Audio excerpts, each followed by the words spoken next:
너희의 하나님이 이르시되 너희는 위로하라. 내 백성을 위로하라. 너희는 예루살렘의 마음에 닿도록 말하며 그것에게 외치라. 그 노역의 때가 끝났고 그 죄악이 사함을 받았느니라. 그의 모든 죄로 말미암아 여호와의 손에서 벌을 패나 받았느니라 할지니라 하시니라.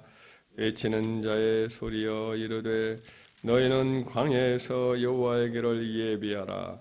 사막에서 우리 하나님의 대로를 평탄하게 하라. 골짜기마다 도두어지며 산마다 언덕마다 낮아지며 고르지 아니한 곳이 평탄하게 되며 험한 곳이 평지가 될 것이요 여호와의 영광이 나타나고 모든 육체가 그것을 함께 보리라. 이는 여호와의 입이 말씀하셨느니라. 말하는 자의 소리여 이르되 외치라. 대답하되 내가 무엇이라 외치리까 하니 이르되 모든 육체는 풀이요 그의 모든 아름다움은 들의 꽃과 같으니 푸른 마르고 꽃이 시듬은 여호와의 기운이 그 위에 불미라. 이 백성은 실로 풀이로다. 푸른 마르고 꽃은 시드나 우리 하나님의 말씀은 영원히 서리라 하라. 아멘. 오늘 이 본문의 말씀은 이사야서 40장 말씀인데 여기는 이 백성을 위로하라 이런 말씀을 하고 있습니다. 그러면서 노역의 때가 끝났다. 죄악의 사함을 받았다. 그의 모든 죄로 말미암아 여호와의 손에서 벌을 패나 받았느니라. 이렇게 얘기하라고 선지자에게 하나님께서 말씀을 합니다. 이것이 이제 바벨론의 포로 생활 70년의 포로 생활에 대한 이야기거든요. 이스라엘 백성들, 북이스라엘 백성들도 이제 아수르에 망했고 남유다도 바벨론의 포로가 되어서 고생을 많이 했는데 그 이제 죄에 대한 대가로 그렇게 되었잖아요. 모세의 언약에 대해서 언약의 말씀에 따라 율법의 언약을 따라 그 일을 다 이룬 거죠. 근데 이제 때가 되어서 돌아올 것이다 하면서 이제 40장 이하로부터 위로와 소망과 해방의 말씀을 이렇게 하셔요. 하여튼 죄로 인해서 죄값을 다 치렀다. 이렇게 말을 하면서 이제 그 수고롭고 고생했던 노역의 때가 끝났다. 이렇게 선포하라고 하시니까 참 이제 이 말씀을 선포하는 이사야의 입장에서는 굉장히 은혜가 있었을 것이 분명합니다. 왜냐하면 백성들에 대해서 장차 다가올 심판에 대한 예언만을 계속 했었거든요. 자기 눈으로 봐도 계속 죄만이 가득 차 있었는데 이제 그 일로 인한 때가 되어서 하나님이 여러 수고를 하게 만들고 또 그 고생을 하게 만들었지만 이제는 그 고생과 수고도 끝나고 돌아오게 할 것이라는 약속의 말씀을 주시니까 선지자 이사야 입장에서 이 말씀을 선포할 때 굉장히 은혜가 있었을 것이에요. 그럼 이제 돌아오는 길을 이제 그 광야 길을 또 사우디아라비아에 광야가 있는데 그 광야 길을 예비하라고 하나님이 이제 백성과 함께 돌아오니까 여호와의 길을 예비하라고 하시면서 평탄하게 이렇게 길을 닦으라 이런 이야기를 합니다. 사실은 이제 마음을 닦는 일이 이제 우리 주님의 오시는 대로를 준비하는 일이기 때문에 마음이 이제 구부러진 사람은 곧게 펴고 또 높게 올라간 교만한 사람 낮추고 또 밑으로 축축 처져 있는 사람은 또 이렇게 돋아서 고르게 만드는. 그래서 우리 주님이 오시는 길을 마음으로 준비하는 일을 이렇게 하라고 말씀을 합니다. 그 일을 사실은 이제 우리 주님이 오시기 전에 세례 요한이 그 일을 하죠. 세례 요한이 이제 오셔서 이제 그 일을 하는데 어떤 말을 선포하느냐? 선포하는 말씀이 오늘 읽었던 말씀 중에 6절에서 8절까지의 말씀이죠. 무엇이라 외치리까? 이렇게 했더니 모든 육체는 풀이고 그의 모든 아름다움은 들의 꽃과 같으니 푸른 말하고 꽃은 시드나 푸른 말하고 꽃이 시들면 여호와의 기운이 그 위에 불미라. 이 백성은 실로 풀이로다. 풀은 마르고 꽃은 시드나 우리 하나님 말씀은 영원히 서리라 하라. 이 말씀을 하라고 해요. 이 말씀대로 세례 요한이 이 땅에 오셔서 예수님에 앞서서 사람들 앞에 그들의 본질이 뭐냐, 풀과 같고 인간의 영광이 뭐냐, 풀의 꽃과 같다. 이 모든 것에 대해서 하나님께서 다 말리게 만들고 떨어지게 만들고 그리고 나서 영원한 하나님 말씀이신 우리 주님이 생명의 말씀, 영생의 말씀, 참 진리의 말씀을 선포하시는 거죠. 그 말씀만이 영원한 거죠. 하나님 말씀은 세세토록 있으리라, 영원히 서리라. 이 말씀을 이제 선포하시는 거죠. 오늘 말씀에 보면 이제 어떤 말씀이 나오냐면 7절이죠. 7절에 보면 푸른 말하고 꽃은 시듬은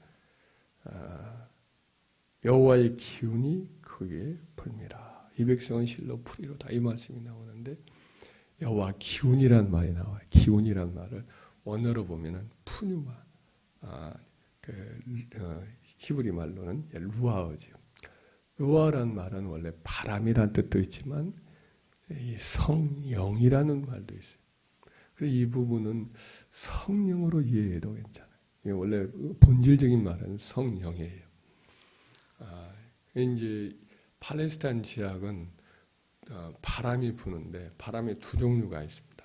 하나는 서풍이 있습니다. 지중해 쪽에서 불어오는 서풍인데 거기는 풍성한 수분을 흡수해서 오기 때문에 그 바람이 불면 물기가 가득 차서 이제 목초지에 있는 풀들도 그 물기 수분을 인하여서 생명력 있게 자라나고 이제 여러 또 곡식들, 포도나무들 이런 것들도 힘 있게 세워져요. 반면에 동풍은 이제 사우디아라비아 그쪽 있는 그 사막으로부터 불어와요. 그 동풍이 며칠 불면 다 말라버려요.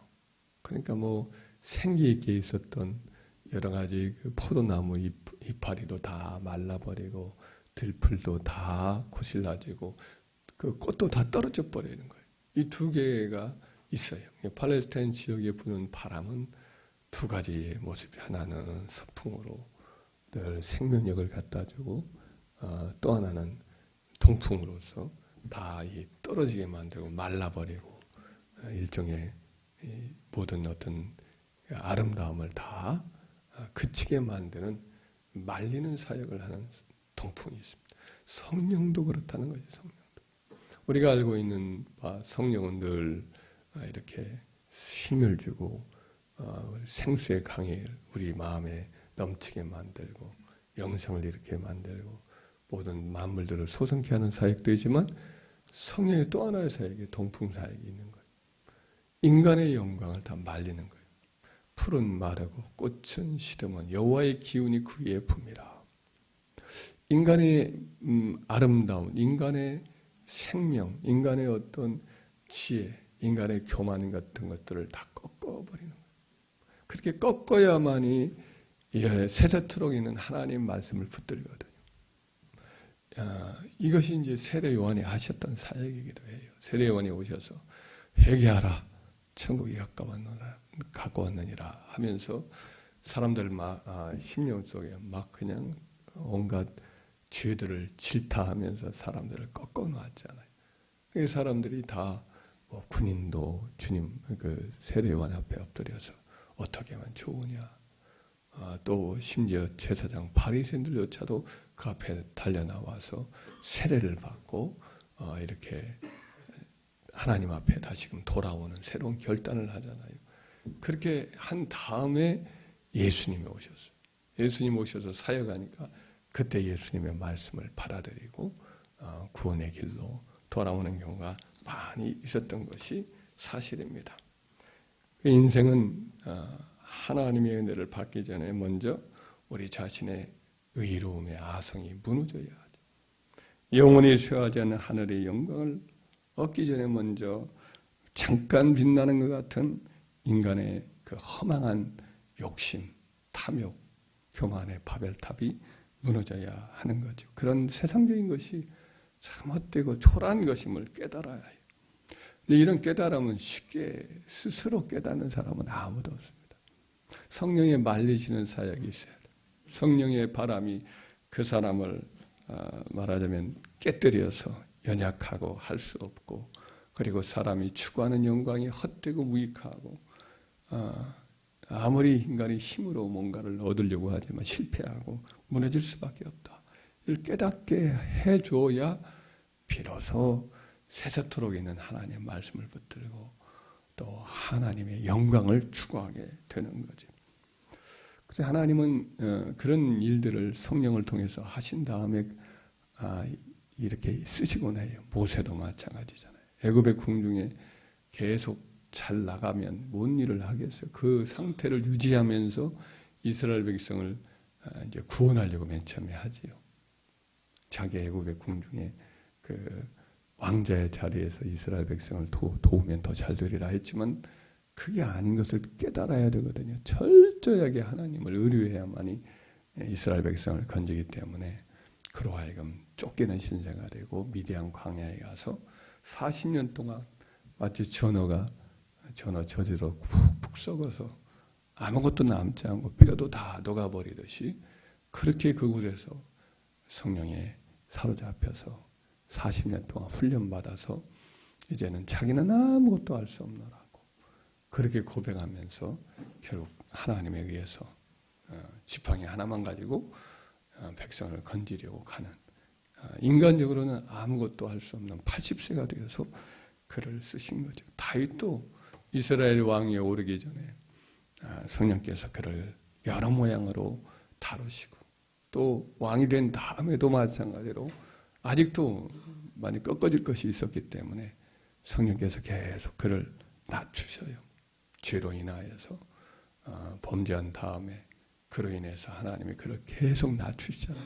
괴로움을 많이 겪고 만들잖아요. 그래서 그의 시편 39편의 한 예만 들어도 그런 고백이 있습니다. 여호와여 나의 종말과 연한이 언제까지인지 알게 하사 내가 나의 연약함을 알게 하소서. 주께서 나의 날을 한 뼘 길이만큼 되게 하심에 나의 일생이 주 앞에는 없는 것 같사오니 사람은 그가 든든히 서 있는 때에도 진실로 모두가 허사뿐이니이다. 진실로 각 사람은 그림자같이 다니고 헛된 일로 소란하며 재물을 쌓으나 누가 거둘는지 알지 못하나이다. 주여 이제 내가 무엇을 바라리요? 나의 소망은 주께 있나이다. 주여 나를 모든 죄에서 건지시며 우매한 자에게서 욕을 당하지 아니하게 하소서. 내가 잠잠하고 입을 열지 아니하면 주께서 이를 행하신 까닭이니이다. 주의 징벌을 나에게 섬기소서. 주의 손이 치심으로 내가 쇠망하였나이다. 주께서 죄악을 책망하사 사람을 징계하실 때에 그 영화를 좀먹음같이 소멸하게 하시니 참으로 인생이란 모두 헛들 뿐이니이다. 영화를, 인간의 영광을 하나님은 종이 그 옷감을 조금씩 겨우 내내 쓸어서 나중에 봄이 되어서 옷을 한번 입어볼까 하고 딱 펼쳐보면 우수수 다 떨어져 버려요. 인간의 영광을 하나님이 좀 먹듯이 다 쓸어버려요. 다윗도 범죄한 일로 인해서 하나님이 그 영광을 다 낮추죠. 아들에게 그 압살롬에게 쫓겨서 갈 때의 그 괴로움이 얼마나 컸겠어요. 자기 죄로 인한 그 결과로 내린 징계였기 때문에 무슨 할 말이 있겠어요. 하나님 앞에 완전히 자기 자신을 내려놓는 거죠. 주께서 나를 기뻐하지 않으면 주의 기쁘신 뜻대로 하옵소서 하고는 자기 생명을 완전히 주님 손에 맡기는 자리까지 그가 내려가게 되지 않아요. 그래서 우리 삶에도 하나님이 지금 그런 일을 하시는 거예요. 몸이 건강하고 전쟁터도 가면서 적군을 다 단칼로 베던 다윗도 이렇게 꺾어서 힘없고 연약하고 병들게 만들고 아름다웠던 용모도 변하고 세월의 흐름을 알리는 흰머리가 머리를 뒤덮고 주름살이 이마를 장치하고 검버섯이 뺨에 피어나고 등이 굽고 잠도 잘 오지 않고 눈에 창문은 어두워지고 사람들 말소리는 낙엽도리는 소리처럼 멀리 들리고 몸이 쇠약해가는 것도 이것도 이제 인간의 연약함을 알게 하시는 거죠. 인생의 헛됨을 깨닫게 하는 거죠. 이 일이 비로소 사실은 이 반면으로 성령의 생명을 주는 사역을 위한 준비하는 거예요. 우리 겉사람이 후패해야 우리 속사람이 강건해지는 거예요. 우리가 연약함을 알고 우리의 무능함과 미련함을 알아야 하나님의 지혜와 하나님의 능력을 성령을 의지하는 하나님의 사람이 되어가는 거지.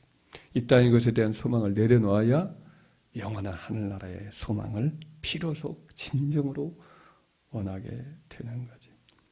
그래서 지금도 이런 일을 우리가 하고 있다는 것을 기억하고 이 땅에서 우리가 좀 몸이 아프고 실패를 하고 우리가 가지고 있는 자랑이 다 꺾어지고 우리가 이 땅에서 참 소망이 없음을 경험하게 되면 이것은 바로 성령께서 하시는 일이구나 라고 생각하고 이럴 때 더 겸손하게 주님 의지하고 우리 자신을 돌아보고 참 푸른 말하고 꽃은 떨어지나 하나님 말씀은 새새도록 있느니라 하시니 하나님 말씀을 더욱 붙들며 인생을 살아가는 저와 여러분이 되기를 주의 이름으로 축원합니다.